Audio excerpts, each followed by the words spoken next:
And here's a little card we're going to make a little bit later, so after we do our stamped ribbon, you can stick around for the card, or you can shut off the video, whatever you feel like doing. So the first thing we're going to do today is find some ribbon to stamp, and I am using my favorite all-purpose ribbon, Hug Snug Seam Binding. And I have the half-inch stuff here, and I get it from SewTrue.com. And if you go to their website and you sign up for their newsletter, then you will get free shipping codes all the time. So what I do is I wait for a free shipping code, and then I fill my little basket up. I'm using natural. I like that color the best. It works great for doing the crinkle seam binding, and it's just a nice vintage kind of color, but they have lots and lots of colors, and some are even on clearance for 50% off. I think this is normally $10 or just under $10 a 100-yard roll, so you can find some really nice deals there. I love this stuff. I use it all the time. Alright, so I've cut off a length of seam binding, and see, it's nice and flat. And what I'm going to do is grab a text stamp. This is from Purple Onion Designs, and it says "Expressly for You." It's from a set that has all sorts of coffee and tea themed images. I just stamped out my rubber when I got it, and it's got a lot of really cute, versatile stuff, and it's really fun. So, of course, I like that. I love sets that make it easy for me to put a card together. Now, when you're stamping your ink, you want to use a pigment ink. I'm using VersaFine Onyx Black. Just ink it up. Look at it, make sure it's nice and shiny. That shows you that you've inked it well. And you just want to line it up on your ribbon and press firmly. And lift it up. And look how well that stamps. Leave a little bit of space in between and keep on stamping until you've filled up your ribbon.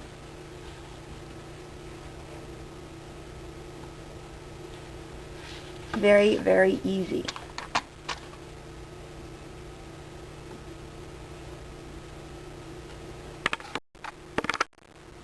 So I've stamped out a length of ribbon, and now I want to give it a little bit of stability. I'm going to adhere it onto a little scrap of cardstock.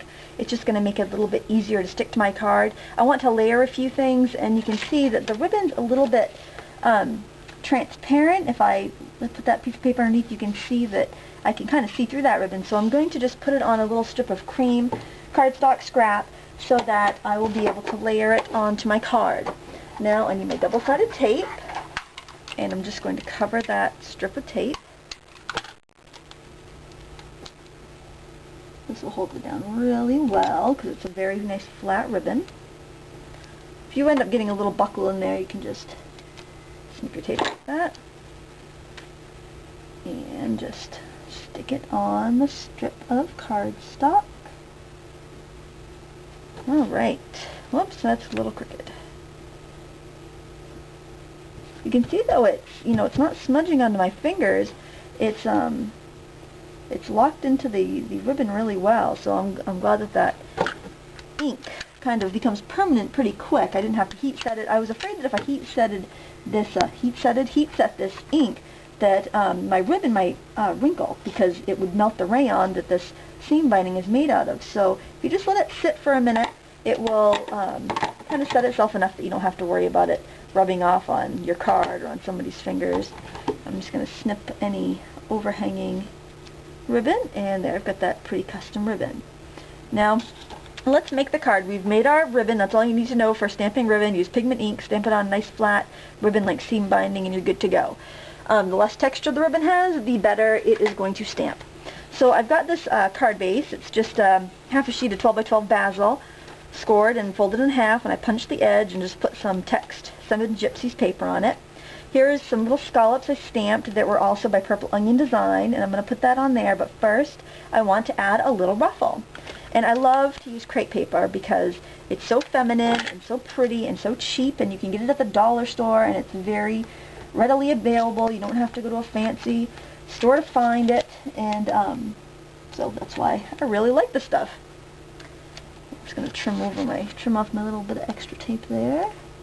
The tape I use is by 3M. It's just double-sided tape. It's acid-free, photo-safe. I get it at Sam's Club. It works really great. So just some very pale pink crepe paper. I like to fold under my end I start off with just to give it a finished edge. And then I just simply pleat and stick as I go. You don't have to make it perfect. It'll look a little bit more charming the more sloppier it is. Alright, and when I get to the end, I'm going to fold in the end part under as well. Love my cutter bee scissors. That's one place I don't skimp. I gotta have my cutter bees. In fact, I need another pair because I lost my spare pair that I used to keep in my scrapbook bag. And I went to a crop this week and I brought my, cheap little school scissors, little, kid scissors. I stuck those in my bag because I was afraid I'd lose that pair too. And what a miserable time it was cutting with those all day. I am going to get another set of cutter bees. So I'm going to stick my little strip on there. But first I want to put my scallop strip down. And I'm going to hook it on with a little hot glue. Excuse the loud furnace noise in the background. I scrapbook in my basement, so I'm kind of stuck with the background noise. I'll stick that on top. I'm going to put my little cardstock strip over that, also with hot glue, cardstock and ribbon strip. So think of all the stamps you have and all the custom ribbon you could make. You can even tie it in a little bow. It will work just like, your regular ribbon. In fact, let me just tie this in a bow for you. I'm going to show you my little bow trick here. I just take my length of ribbon and I fold it over so it looks like a little bow, first like an awareness ribbon. Fold the other side over so I have my little traditional looking bow. And then I am just going to tie another length of ribbon around it. Like so. Hard to do it on camera. Get the knot in the back here.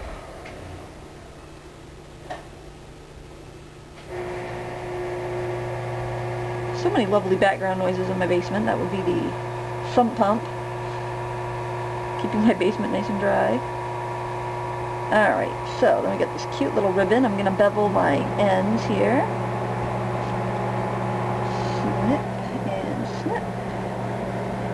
And that would be the dehumidifier that's just kicked on. Wow, I've got like a whole plethora of sounds. And I'm going to glue that on just like that. I'm going to cut the ends here, pull it tight and cut my ends. And I'm going to glue it with hot glue, and that will also seal down my ends for me so I don't have to worry about them unraveling. I could even save these little bits and stick them on some other cards if I wanted to. If you find you use hot glue a lot, as I do, you can actually, you may find you have all these hot glue strings here and there. If you just blast them for a second with a heat gun, they will dissolve. I don't know where in the universe they go, they just disappear. But leaves your card nice and neat. So there we've got a bow with our lovely, lovely homemade ribbon. And now why don't we do some coloring? I know a lot of you like to watch coloring tutorials, and a lot of people are interested in these ProMarker blending sets.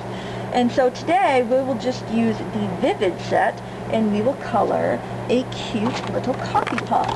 Okay, I located my coffee pot stamped out image, and we're going to use the Vivid ProMarker set to color it.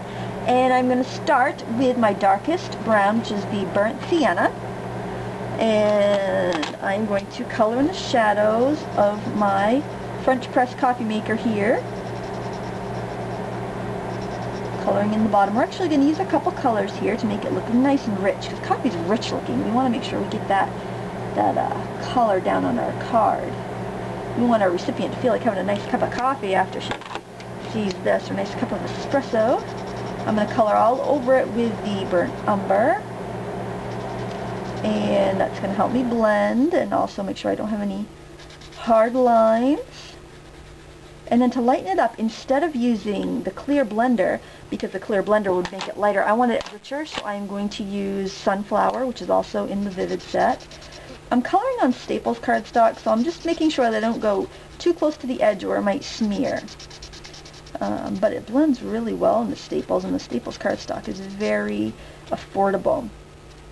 Alright, now I want to show you something else about these markers. If I take that light burnt burnt umber is the lighter one in this set. If I take that light burnt umber and I color the muffin just really lightly, just kind of throw a little in there.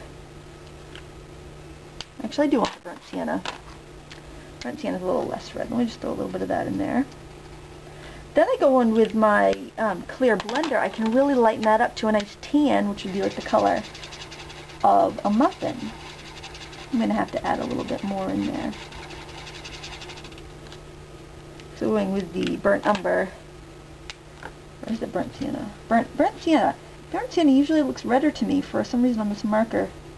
This marker is a little bit browner. Go to my clear. Lighten it, lighten it, lighten it. I'm going to just keep coloring it until it gets as light as I want it. And you can look at the difference between the coffee pot and this muffin, and I'm basically using the same marker, but I'm using the blender with it to lighten it up. There. Makes it nice and light. While that's still wet, I'm going to dab in some blue, so I have little blueberries on my muffins.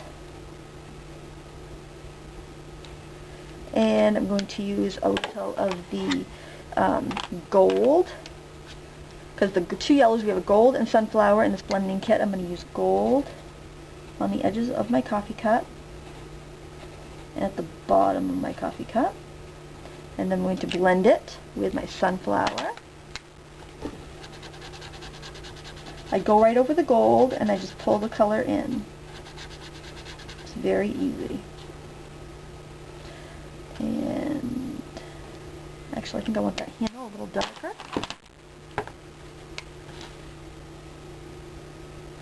Some blue stripes on there with the same blue that I used to do the blueberries.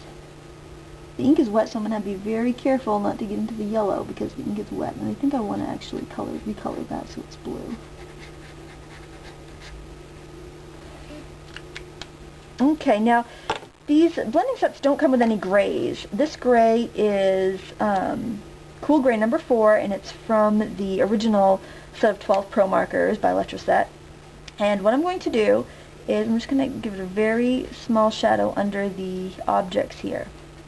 Now that looks really dark, but when I go in with my blender I can soften it out a bit. If it makes you nervous to go right in with that gray, you can add the blender first to kind of prime the paper, and then you can go in and add more gray on top, and it will kind of feather out, kind of like putting watercolors on wet paper will. Or you could just touch the tip of this marker to the gray, and then you could transfer a little color that way. But I like to go right in with the colors. I'm not really nervous about putting the colors down the paper because they're so easy to work with and they're so easy to blend, but everybody has their own personality and comfort level when it comes to coloring and working with the markers. So do what you like best. Your shadows are going to be darker where they touch the object or where directly under the object that they're shadowing. And remember, you can work back and forth. This is just one shade of gray. You do not need 50 shades of gray. Although they probably make them, you don't need that many. You just need a few shades to get the colors you want. And here I'm doing it with just one shade in a blender. I'm also going to use this gray for the wrapper on my muffin. I'm just going to give it some stripes. I'm not going to color it all. And then I'm just going to go over it with my clear. And also with the gray, I'm going to do the percolator, but I am just going to add little streaks because I want it to look kind of metallic. And if I do streaks, it's going to look more metallic than if I try to blend it.